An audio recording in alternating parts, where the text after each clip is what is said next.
Welcome to Next Game Playbook. I'm Dax Nolan. And I'm Naomi Kael. This is the show where we break down strategies, insights, and tools really designed to help you creators, marketers, innovators win your next big move. That's right. We explore different ideas and frameworks to help you get ahead. And today, we're looking at something I think everyone wonders about. Have you ever looked at someone who seems to have achieved, that overnight success, someone who just blew up, and you just thought, okay, how much of that was pure, unadulterated luck? And how much was just relentless, grinding, hard work? It's such a common question, isn't it? Especially in the entrepreneurial space. Yeah. We see those big headlines, the huge launches. Yeah, the big wins. And it sometimes feels almost, magical, like it came out of nowhere. Exactly. So today, we're taking a closer look at that whole debate, luck versus hustle. What really drives success? We're going to unpack it based on a really insightful article published recently over on nextgameplaybook.com. And it's a fascinating topic because, as you mentioned, society often frames it as this either choice, it's either pure chance or it's sheer effort. Right, one or the other. But what's really interesting, and what this article highlights so well, is how often we attribute success to just one, when the most impactful stories, the ones that really last, show this profound interplay between them. A kind of dance, almost. Exactly, a dance. So our mission today is to move beyond that surface-level view, understand that intricate relationship, and maybe figure out how you can leverage both in your own work. Yeah, moving past those common ideas that might actually be holding you back. So let's get into it. Okay. The article we're discussing is titled Luck versus Hustle, What Really Drives Success. And it really dives deep, suggesting that pretty much every overnight success story, it usually hides years, sometimes decades of hard work. Years of effort, failures, pivots, reinvention. All that stuff behind the scenes. But then again, we also see people who genuinely seem to stumble into amazing opportunities, right? Just the perfect moment. Yeah, absolutely. The article acknowledges both sides. It looks at this debate, gives us some really compelling real-world examples, people you've definitely heard of. And crucially, it offers practical strategies you can actually use to cultivate both hustle and what it calls luck. That's the key part for me, the how-to. Right. Because the core insight, really, is that true, sustainable success. Yeah. It rarely comes from just one thing in isolation. It's not just luck, and it's not just grinding. So it's not luck or hustle. No. The most significant achievements, the ones that build something lasting, they usually come from a very specific kind of strategic balance between the two. We tend to simplify these stories, right? Make them neat. Yeah, easier to tell. But the article shows a richer, more complex picture where these two forces aren't enemies. They're partners, collaborators almost. Okay, partners in achieving a vision. I like that. Understanding that synergy, that partnership, is really the key to moving beyond those simplistic explanations that can leave you feeling, either inadequate because you're not working hard enough, or just sort of passively waiting for a miracle to strike. Okay, so let's unpack this properly then, because before we can see how they work together, we need to be clear on what we actually mean by luck and hustle, and the definitions in the article. They're really interesting. They might challenge how you think about them. Definitely. So let's start with luck. When you hear luck, what pops into your head? Probably, winning the lottery or being in the exact right place at the exact right time. Like dodging a falling piano. Yeah, exactly. Something totally random, out of your control, like a sprinkle of cosmic dust. Right. Pure chance. But the article suggests something, much more active. Almost like a form of luck you can cultivate. That really shifted my perspective when I first read it. It's a really crucial distinction. Because if luck is purely passive, purely random, what can you do about it? It's kind of disempowering, isn't it? Yeah, you just wait and hope. Exactly. But the article brings in this timeless quote from Seneca. Luck is what happens when preparation meets opportunity. Okay, I've heard that one. Preparation meets opportunity. And it's profound because it instantly reframes luck. It's not just about things happening to you. It's about your readiness when those things appear. So it's about being prepared for the opportunity when it shows up. Precisely. It means luck isn't just some external force you cross your fingers for. It's something you can actually influence, maybe even manufacture, through your own actions and mindset. Okay, that's a big shift. How do you do that? Well, the research discussed points to specific traits or characteristics that tend to foster this kind of active luck. For instance, staying open to new experiences. Okay, how does that help? If you're constantly engaging with new ideas, new places, different ways of thinking, maybe trying a different route to work, reading outside your usual genre, going to an event on a topic you know nothing about, you naturally broaden your horizons. Right. You see more stuff. You expose yourself to unforeseen possibilities, connections that someone who stays in their narrow lane might completely miss.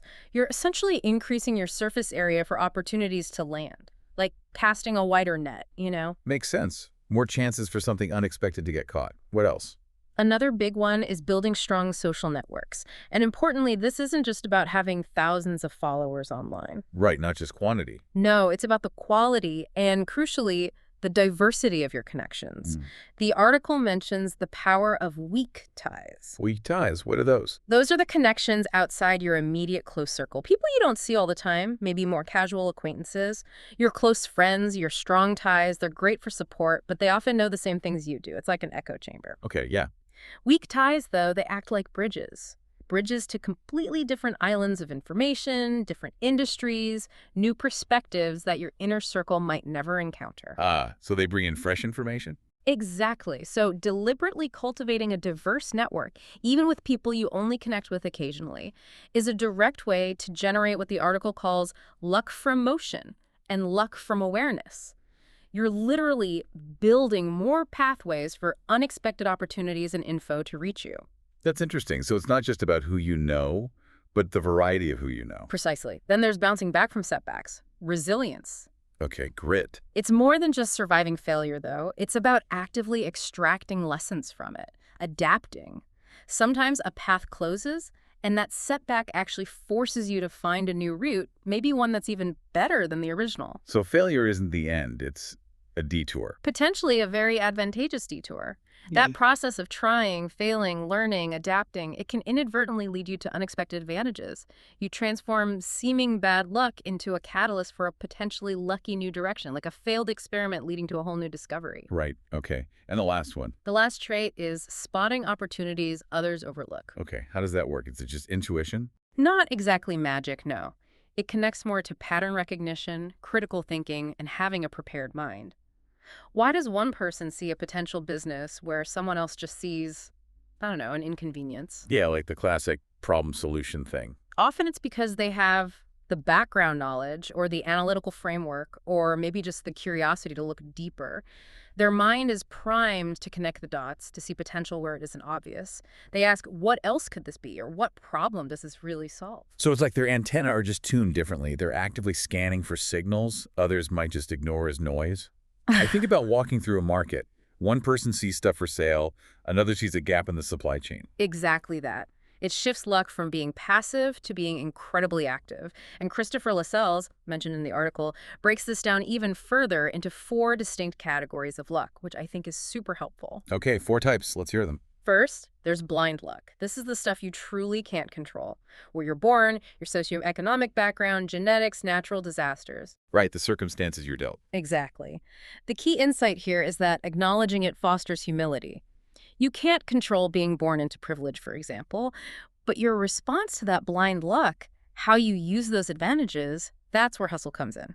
Or how you overcome disadvantages if the blind luck wasn't in your favor. Precisely. Your hustle becomes even more critical then. It's about how you play the hand you're dealt. Okay, that makes sense. What's number 2? Second is luck from motion.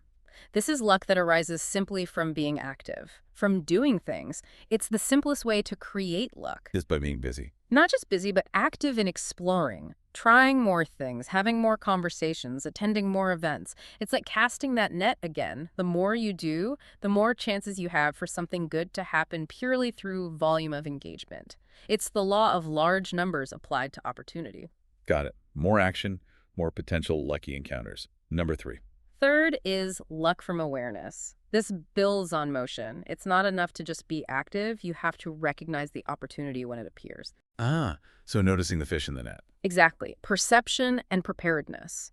2 people can see the same thing, but only one might see the potential. Remember your market example. Yeah. Their awareness is tuned differently. It connects back to having prior knowledge, being curious, having an engaged mind.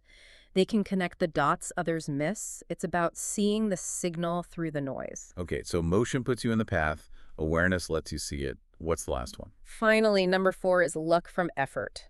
This is the one closest to what we think of as earned success. It's targeted hustle that directly leads to good fortune.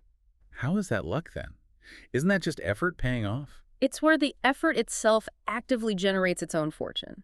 Think of the artist honing their craft for years, or the entrepreneur refining a product through countless iterations based on feedback. Okay. The eventual luck, the breakthrough, the market resonance isn't random. It's the direct result of that focused, persistent, intelligent work. The effort created the conditions for the breakthrough. The luck is the culmination of the hustle. Wow. So it's not just that effort increases the chances of luck, Yeah. but sometimes the effort becomes the luck. That really reframes it for me. It's like the more skillfully you farm your land, the luckier you get with the harvest, even if the weather's the same. That's a great analogy. And then there's this concept the article brings up, expanding your luck surface area. I love that phrase. It's so vivid, isn't it? And it really pulls these active forms of luck together. It's not one single action, but the cumulative effect of that mindset and those behaviors we talked about. Like curiosity, networks, action. Exactly. Curiosity, diverse networks, taking action, staying mindful, learning from setbacks. The more you do these things, the larger your luck surface area becomes. So you're making yourself a bigger target for good things to hit. In a way, yes. You're increasing the probability of those favorable intersections between your preparation and emerging opportunities.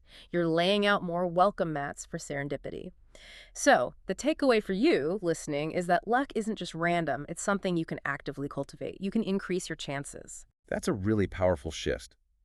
Moving from being a passive bystander, waiting for luck, to being an active architect of it.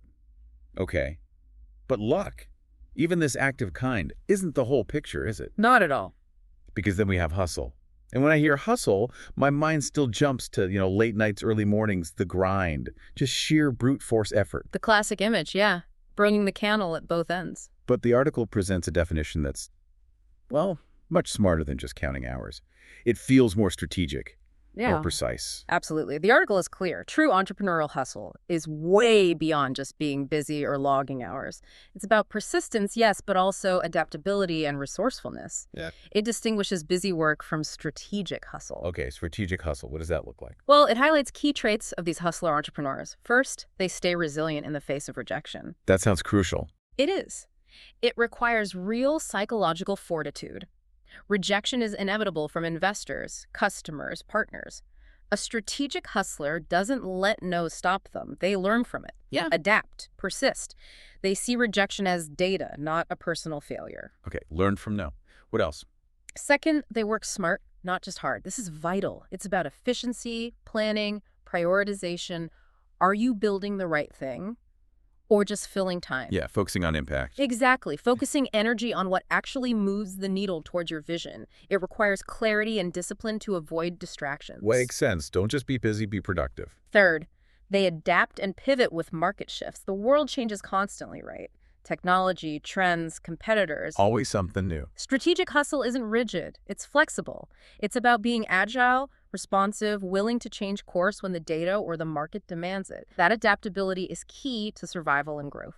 So not being stuck on the original plan if it's not working. Precisely. Fourth, they're masters of bootstrapping and making the most of limited resources. Doing more with less. Exactly. Constraint breeds creativity. When you don't have tons of cash or a huge team, you're forced to be resourceful, find ingenious solutions. This often leads to more robust, sustainable business models. Resourcefulness is core to hustle. Finding clever workarounds. I like that. Fifth, they invest in continuous learning. Hustle evolves. The landscape changes. So commitment to acquiring new skills, new knowledge is essential. Staying competitive means constantly updating your toolkit. Never stop learning. And finally, they embrace the grind, but not in a masochistic way. They see consistent, daily effort as the essential foundation for long-term growth. They understand compounding. Small steps adding up. Exactly. Yeah. Small, consistent actions compound over time to produce significant results. It's the discipline to show up every day, do the necessary work, even the unglamorous stuff, knowing it's building towards something bigger. Okay, that paints a much richer picture of hustle than just working all the time. It's focused, adaptable, resourceful, continuous effort. That's the essence of it. Strategic, intelligent effort. And here's where it really clicked for me. The article points out that where luck opens doors, Hustle ensures you're ready to walk through them. Yes, that's the perfect metaphor for the synergy. It really resonated. I always saw luck as just the door opening randomly. But the idea that your hustle makes you ready for that open door, that changes everything. It's not one or the other. It's that partnership. It's absolutely critical. Think about it. A huge lucky break happens. A major investor sees your pitch. A big publication features you. Yeah, the dream scenario. But if your hustle hasn't been there, if the pitch isn't ready, the product isn't solid, the team can't scale, the website crashes, that open door is useless. You can't walk through it. A missed opportunity. Exactly. Your lack of hustle makes the luck meaningless. Conversely, you can hustle like crazy, build something amazing. Right, perfect product, great team. But if the right door never opens, if the market timing is off or you can't get distribution, your hustle might take way longer to pay off or even miss its window. Like having a great meal ready, but no one comes to eat it. Perfect analogy. So the hustle makes you ready, capable, visible for when luck shows up. And luck provides that crucial timing or connection that lets your prepared hustle accelerate. One without the other is just far less effective. It's the intersection that creates those big results, the ones that look like overnight success. That's precisely it. So, okay, if luck isn't just random and hustle isn't just grinding, then it absolutely makes sense that success isn't about choosing one or the other. It really is about how they dance together, isn't it? That interplay unlocks something much bigger. Exactly, Dex. That's the core argument we're exploring today and what the sources really emphasize. Significant success rarely, if ever, comes from just one force. It's that combination, often invisible, that generates the breakthroughs. The multiplier effect you mentioned. Right. Luck without hustle can dissipate.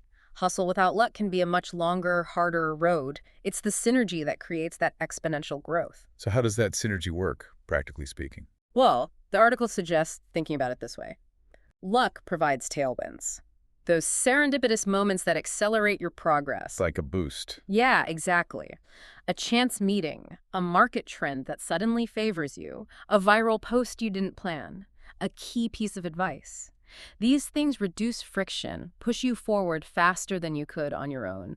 Feels like the universe giving you a nudge. Okay, so luck is the tailwind. What's hustle's role in the synergy? Hustle cultivates opportunity. It's the consistent, strategic effort that first increases the chances of those lucky breaks even appearing, and second, crucially, it ensures you can capitalize on them when they do. Back to the farmer analogy. Exactly. The farmer can't control when a valuable seed luck lands on their field, but through hustle tilling, enriching, irrigating, they create the conditions for that seed to actually grow and flourish. Preparing the soil for serendipity. Beautifully put. Without the prepared soil of hustle, even the best seed of luck might just wither away. Hustle creates fertile ground. That makes so much sense. And it's not just a nice idea, right? Economists even talk about this. They do. Robert Frank, an economist mentioned in the article, argues that even in fields where talent and effort account for maybe 98% of outcomes, luck often decides who gets to the very, very top in hyper-competitive arenas. Wow, really, that seems counterintuitive if effort is 98%. It doesn't diminish the effort at all. It highlights the incredibly thin margins at the elite level. When everyone is super talented and working incredibly hard, those tiny random bits of luck, perfect timing, a competitor's slight misstep can be the deciding factor. So even the best need that little nudge sometimes. It suggests that ignoring the role of chance, especially at the highest levels, gives a distorted view.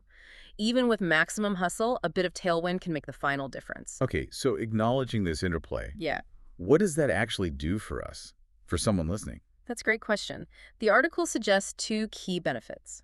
First, acknowledging luck fosters humility. Now, If you think all your success is purely down to your own genius and effort, you risk becoming arrogant, rigid, less open to learning or external factors. Recognizing luck keeps you grounded. It prevents hubris, encourages continued effort because you know things aren't entirely in your control. right, it keeps you open. And that humility can actually make you more adaptable, more collaborative, ultimately more successful long-term. Second, embracing hustle ensures consistent progress, regardless of whether luck is currently smiling on you or not. You control the hustle part. Exactly. It's the discipline of showing up, improving, building, even when serendipity seems absent. This creates a powerful mental model. You control your effort, which expands your potential for opportunities, luck, and when they appear, your preparation lets you seize them. So you're always moving forward, always ready, not just waiting. Precisely. It gives you agency and control, while also cultivating realism and gratitude, a much healthier and more effective mindset. This is the part I love seeing how these ideas actually play out with real people. The article shares some amazing stories where you can really see this luck and hustle convergence happen. Oh, absolutely. These real-world journeys make the concept so much clearer. Let's start with James Dyson, The vacuum guy. the vacuum guy. His story is almost legendary hustle. He went through 5,127 failed prototypes 5,000, wow. over 15 years, often broke, relying on his wife's income. This wasn't just trying, it was relentless, iterative problem solving. His eventual the breakthrough design wasn't random. His hustle created it. The opportunity emerged directly from those thousands of hours of effort. He literally hustled his way to luck. You could say that. Then think about Gary Vaynerchuk. Yeah, Mr. Hustle himself seems like. He seems like an overnight success now, right? Huge online presence. But his visibility today was built over decades. He scaled his family's wine business first, working crazy hours 7 days a week. And crucially, he was a super early adopter of digital media YouTube, blogging way back. So he was ready when social media really took off. Exactly. His overnight success was the result of years of sustained smart effort. He'd already built the foundation, the audience, the skills. So when the luck of mass social media adoption arrived, he was perfectly positioned to ride that wave because he'd been hustling in that space for years. Preparation meeting opportunity again. Okay, who else? Sara Blakely, the founder of Spanx, another incredible hustle story. Started with $5,000, worked out of her apartment, cold called hosiery mills herself, getting rejected constantly. They didn't believe in the idea. Nope. She patented it, marketed it, sold it herself, pure resourcefulness. But she openly credits Oprah's endorsement as a huge stroke of luck. Ah, the Oprah effect. Right. But think about the interplay. Her intense hustle got the product developed and into some stores, making it possible for Oprah's team to even find it. And the product's quality, born from that hustle, made the endorsement stick and create a phenomenon. Preparation met the massive opportunity. The hustle made the luck impactful. And speaking of Oprah Winfrey herself, her journey is a masterclass in both. Overcoming immense adversity through sheer determination, talent, constant self-improvement, that's incredible hustle and resilience. Absolutely. But she also brilliantly leveraged opportunities. Through networking and her unique ability to connect with people, which attracted bigger platforms, her talent and work ethic, hustle, created the magnetism that drew opportunities. Luck, and her ability to capitalize on them propelled her forward. She actively cultivated her own luck surface area. Wow. Okay, how about tech examples? Like Bill Gates. Bill Gates is a classic case. He definitely had the luck of early access to computers at Lakeside School, right at the dawn of the PC era, a huge tailwind. Right place, right time. Blind luck, maybe? A significant element of blind luck, yes. But he transformed that access into Microsoft through thousands of hours of coding, strategic vision, dropping out of Harvard, relentless execution. The key is, many had early access. Few built Microsoft. His extraordinary hustle built the empire on that lucky foundation. The luck was the starting block. The hustle ran the race. Great way to put it. And Mark Cuban started with small hustles selling garbage bags, a software business, turned them into billion-dollar companies. His story shows relentless hustle, resilience, learning constantly. He seems to always be on to the next thing. And his journey shows how consistent strategic hustle compounds over time. Each success, each lesson learned, prepared him for progressively bigger opportunities. He was ready for larger, lucky breaks because he'd consistently put in the groundwork for years. It really strikes me listening to all these fortune truly favors the prepared. But that preparation, that hustle, it seems like it often attracts the opportunity in the first place. It's not just waiting, it's actively drawing it in. It's absolutely a dynamic ecosystem. Effort and chance constantly feeding each other. It really redefines getting lucky, doesn't it? It's not passive reception. It's often the result of conscious cultivation and readiness. Which brings us to the really practical part. This isn't just interesting theory, right? The article lays out concrete strategies for how you, the listener, can actually boost your success by intentionally cultivating both luck and strategic hustle. Exactly. This is about moving from understanding to action, building your own framework for success. Okay, so let's break down those actions. How do we expand that luck surface area? Right. It's about architecting things to become more receptive to opportunity. First, cultivate curiosity and explore new interests. Stepping outside the usual routine. Yes.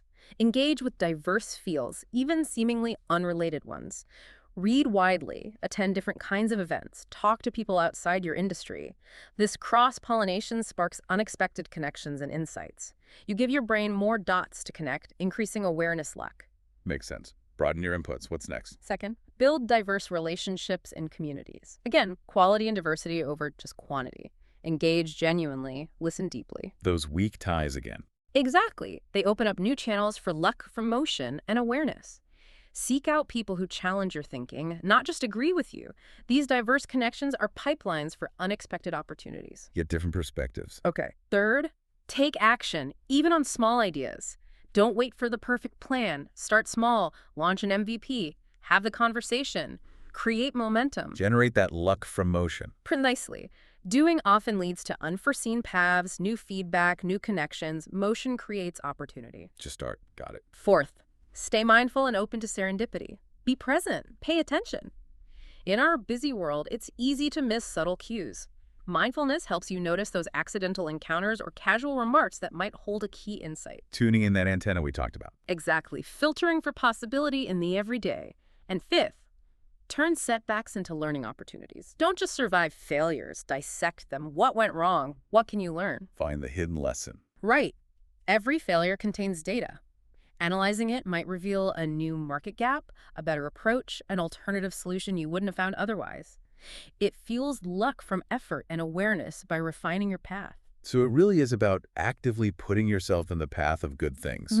Tending that garden, like you said, so it's more likely to yield a surprising harvest. Absolutely, Dex. It's an ongoing process. And complementing this is the need to master the art of strategic hustle, making your effort count. Okay, how do we make our hustle strategic, not just busy? First, focus on value-driven work, not just busy work. Ruthlessly prioritize. Ask, does this task directly advance my core goals? Does it create real value?